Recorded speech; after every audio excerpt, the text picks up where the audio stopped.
Qatar itu aman, tapi bukan berarti semua laki-lakinya sopan. Aku kira aku bakal merasa tenang di sini. Sampai aku sadar ternyata banyak laki-laki yang haus seks, bahkan tanpa malu. Ini bukan gosip, ini pengalamanku sendiri, dan hari ini aku mau cerita semuanya. Ini dia Doha, dan ternyata ada banyak culture shock yang aku temui selama tinggal di Doha ini. Kali ini aku mau bahas sesuatu yang mungkin agak sensitif, tapi menurutku penting untuk disampaikan. Terutama buat cewek yang mau tinggal atau traveling ke Qatar ataupun ke negeri-negeri Arab lainnya. Ini adalah cerita pengalamanku langsung saat tinggal di Qatar. Harapanku di Qatar akan merasakan ketenangan, keamanan, dan spiritualitas yang kuat. Pertama kalinya aku ke Qatar tahun 2020, lalu disusul 2022 hingga lanjut bolak-balik sampai sekarang ini. Qatar sendiri adalah salah satu negeri favoritku dari puluhan negara yang aku kunjungi. Aku sendiri sering banget ke Qatar sampai akhirnya menjadikan Qatar sebagai baseku. Biasanya aku stay di Qatar terlebih dahulu sebelum lanjut traveling ke Afrika atau ke negeri-negeri lain. Selain itu, di Qatar aku memang sering banget untuk menghadiri event seperti Piala Dunia, Piala Interkontinental, Formula One, konferensi, dan sebagainya. Karena kita juga tahu ya, Qatar adalah salah satu negeri paling aman di dunia. Jarang banget ada kriminalitas terbuka, sebuah negara yang dikenal konservatif, religius, dan sangat menjunjung tinggi nilai-nilai budaya Timur Tengah. Namun ternyata di balik itu semua, aku menemukan sisi lain yang cukup mengejutkan. Banyak laki-laki yang secara terang-terangan menunjukkan hasrat seksual yang menurutku berlebihan banget, terutama terhadap perempuan asing seperti diriku. Awalnya aku kira ini cuma kebetulan, tapi makin lama tinggal di Qatar, makin banyak kejadian yang membuatku sadar kalau ini bukan cuma aku yang mengalaminya. Dan setelah ngobrol dengan beberapa perempuan lain sesama ekspat, ternyata hal ini cukup umum terjadi. Kalau traveling selalu aku usahakan dengan bertemu dengan banyak orang dari berbagai negara, ngobrol dengan penduduk lokal, pendatang, ekspat gitu, biar lebih tahu gitu apa aja sih selama di sini. Beberapa contohnya, ada laki-laki yang baru kenal langsung ngajak ketemuan tengah malam. Ada juga yang setelah ngobrol sebentar langsung ngajak main ke apartemen. Bahkan ada yang tanpa basa-basi kirim pesan atau foto-foto yang gak sopan banget. Dan ini bukan sekali atau dua kali. Langsung aja ya aku sampaikan contoh-contohnya yang aku alami. Pernah baru saja sampai di bandara di Qatar, ada orang Arab dari Aljazair yang gatel banget pengen mendekati babi bu ini itu, ngajakin ini itu. Orangnya adalah petugas yang aku temui saat membeli SIM card di bandara. Ya gak masalah sih kalau mau kenalan aja, tapi caranya itu loh biasa aja kali. Cerita kedua, aku pernah ditawar langsung di tengah jalan. Pas lagi jalan di trotoar setelah cabut makan siang di restoran, ada laki-laki usia 40 tahunan pakai baju putih-putih, baju khas Arab itu loh. Tiba-tiba ngetop aku di jalan terus ngomong, "Hey, kamu dari mana?" Aku jawab dari Indonesia. Terus aku balik tanya, "Kamu sendiri dari mana?" "Dari Qatar." Aku lihat gak hanya bajunya, dari logatnya pun memang logat orang Qatar. Baru saja ngobrol gak sampai semenit, terus dia langsung nawarin aku duit 1.000 rial atau sekitar 4,5 jutaan rupiah dengan imbalan bobo sama dia. What? Bengong diriku seketika, lalu langsung ku tinggal pergi. Memangnya auraku ini apa aneh-aneh sih kok sampai ditawar gitu di jalanan? Cuma satu hal yang aku masih respect, yaitu orang Qatar itu seenggaknya jujur dan terang-terangan di awal. To the point gitu. Maunya ini itu terus kasih imbalan gitu. Kalau sudah tahu maksud jeleknya di depan, jadi cewek bisa langsung menghindar. Menurutku itu jauh lebih bagus daripada ketemu laki-laki modelan mokondo, kelihatan baik di awal, model rayuan murahan, ngasih harapan palsu, ternyata punya niat jelek di belakang yang maunya gratisan. Son of bitch sih.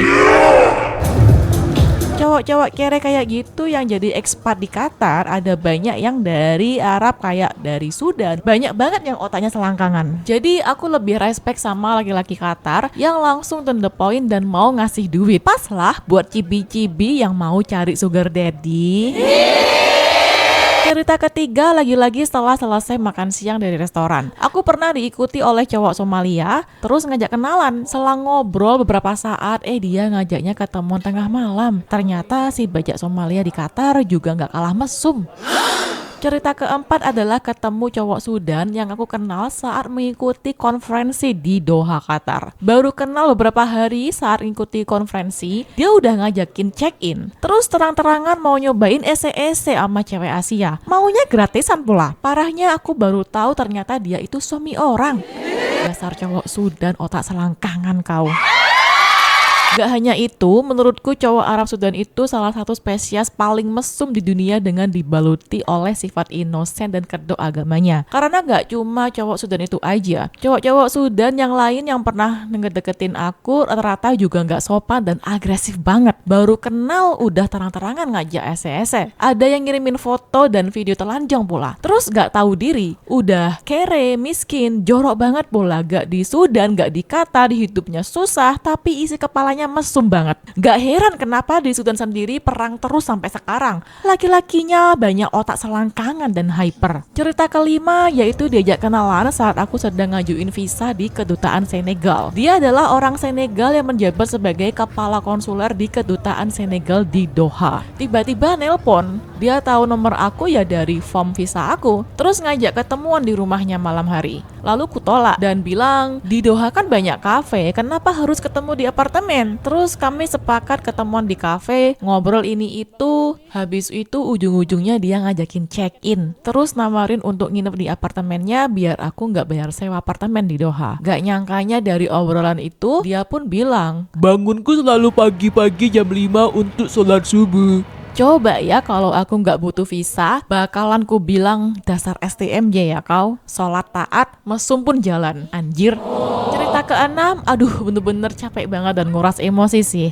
Lebih baik ini aku rangkum ya. Intinya banyak laki-laki ekspat di Qatar, khususnya orang-orang ekspat Arab, rata-rata itu otaknya selangkangan. Orang-orang Asia Selatan kayak dari India dan Pakistan juga begitu. Tapi orang-orang Arab jauh lebih parah tingkat kemesumannya. Maka dari itu gak heran banyak banget cerita-cerita seram dari mbak-mbak TKW di Arab dibandingkan dengan cerita di Asia Timur seperti Taiwan dan Hong Kong. Cerita yang lebih membuatku shock adalah saat mendengar banyak cerita tentang pekerja rumah tangga atau PRT yang kerja di rumahan. Sering banget dipakai tidak hanya oleh majikannya, tetapi juga oleh sopirnya. Itu udah menjadi rahasia umum di sini.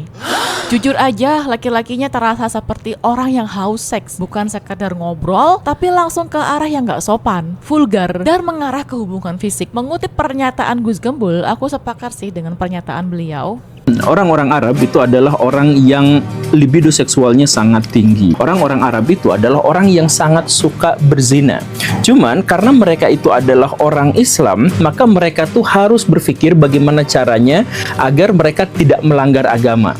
Maka mereka misalkan mengotak-atik Tentu fikih. saja yang salah bukan negaranya dan tidak semua laki-laki yang ada di Qatar seperti itu. Untuk diketahui, populasi di Qatar sendiri lebih banyak ekspat alias orang asingnya daripada orang lokal Qatar sendiri. Dari 3 jutaan penduduk, hanya 10-15% saja orang asli Qatar. Artinya penduduk asli Qatar hanya 300-500 ribuan saja. Mayoritas penduduknya adalah laki-laki. Pernah coba sekali install dating app, di kehidupan nyata aja udah vulgar, apalagi di dating app. Wih, tambah lebih vulgar lagi. Awalnya aku bingung, bukannya ini negara konservatif, kok bisa gitu? Tapi setelah aku amati dari analisa pengamatan pribadiku, memang ada alasan yang logis sih.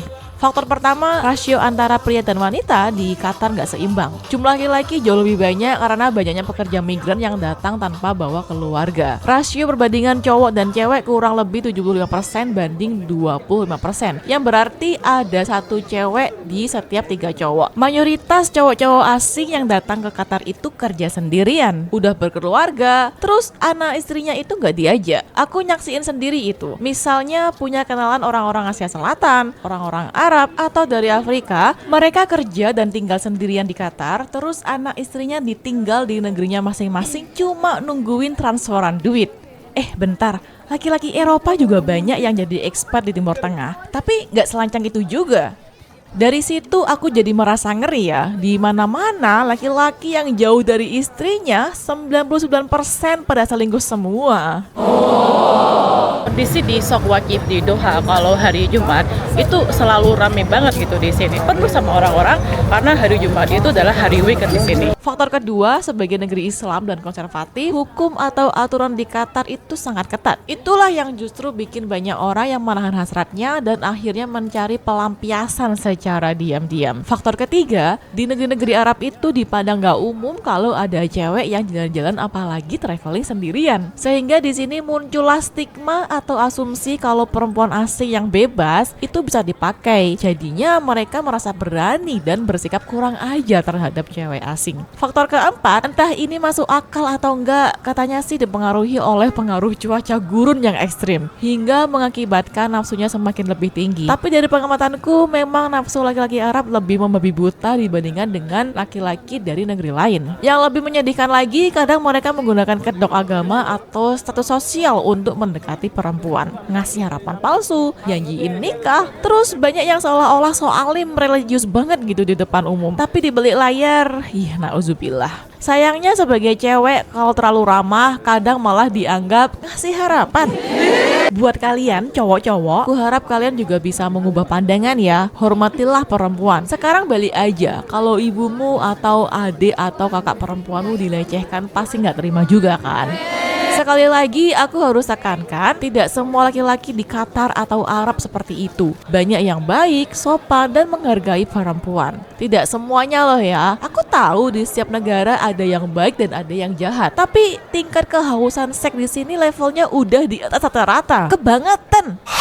Tapi dari pengalamanku sendiri, kebanyakan laki-laki yang kurang ajar itu adalah laki-laki ekspat, orang-orang asing dari negeri Arab. Pada umumnya laki-laki Qatar lebih to the point dalam menyampaikan apa maksudnya. Gak kayak laki-laki lain yang ngasih harapan, janji palsu. Kecuali dari Arab Maroko ya. Pengalamanku pada umumnya laki-laki dari Maroko itu lebih sopan. Di sini aku nggak bermaksud menjelek-jelekkan, tapi hanya menyampaikan cerita yang aku alami dan saksikan sendiri, bukan untuk menghakimi, melainkan untuk saling memahami. Tetap saja, Qatar itu salah satu negeri favoritku. Tidak hanya asyik dan modern, tetapi juga aman banget.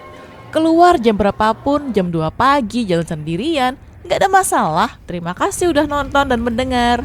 Dah.